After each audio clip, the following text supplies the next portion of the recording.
120 शब्द प्रति minute. Start. अध्यक्ष महोदय, मेरा अत्यंत महत्वपूर्ण प्रश्न यह है कि हमारे क्षेत्र में अनुसूचित जाति एवं अनुसूचित जनजाति के लोग निवास करते हैं।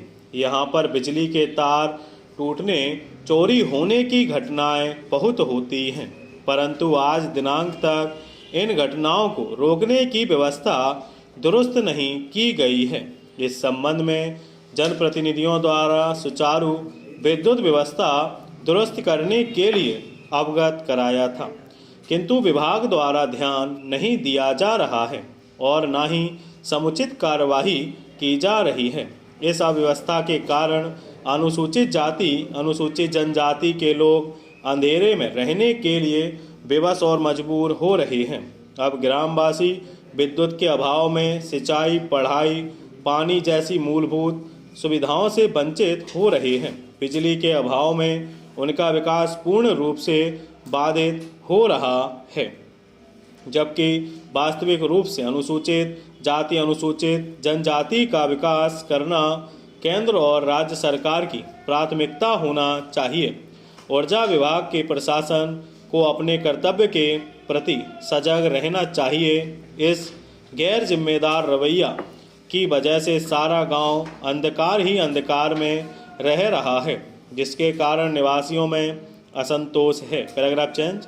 अध्यक्ष महोदय, मेरा विधानसभा एक आदिवासी बाहुल्य क्षेत्र है। मुझे ज्ञात हुआ है कि भारत सरकार द्वारा प्रायोजित एक परियोजना के तहत यहाँ पर विद्युतीकरण संबंधी कार्य कराया गया था। उस समय घरेलू प्रयोजन के लिए किसी भी ग्रामवासी ने संयोजन नहीं कराया और अब कह रहे हैं कि गांव में बिजली नहीं है। इस संबंध में विभाग द्वारा तर्क दिया जा रहा है कि विगत वर्ष तार चोरी हो गए थे, इसलिए गांव विद्युत विहीन हो गया है।